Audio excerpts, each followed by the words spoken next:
Morgan Stanley membuat catatan yang memberikan pandangan underweight ke kondisi fiskal Indonesia.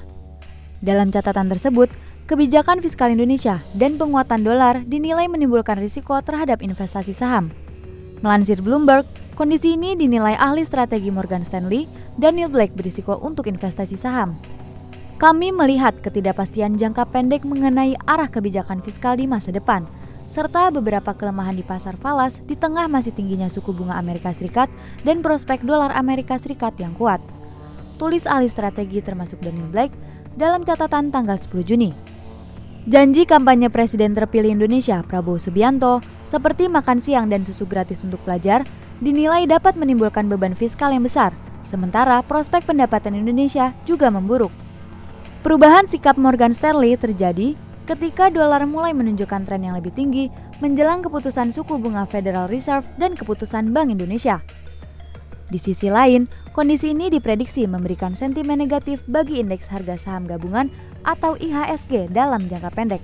Head of Research and Education Pintrako Sekuritas, Valdi Kurniawan, mengatakan, laporan Morgan Stanley menggambarkan kekhawatiran lembaga keuangan tersebut terhadap kondisi fiskal Indonesia dalam jangka pendek menengah dan jangka panjang.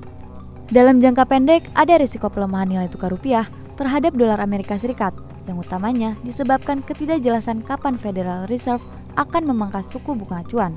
Sebelumnya, kami memprediksi suku bunga The Fed turun 3 hingga 4 kali pada 2024, tetapi sepertinya hanya akan 1 kali, ujar Valdi kepada Bisnis, Rabu 12 Juni 2024.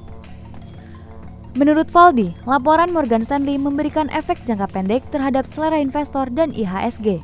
Diharapkan dalam beberapa bulan ke depan kondisi global semakin solid, sehingga The Fed dapat menjalankan rencananya untuk memangkas suku bunga acuan. Adapun dari dalam negeri, faktor makroekonomi Indonesia masih terbilang solid, yang terbukti dari terkendalinya data PDB, inflasi, hingga indeks keyakinan konsumen atau IKK. Dalam sebulan terakhir, kinerja ekspor juga meningkat.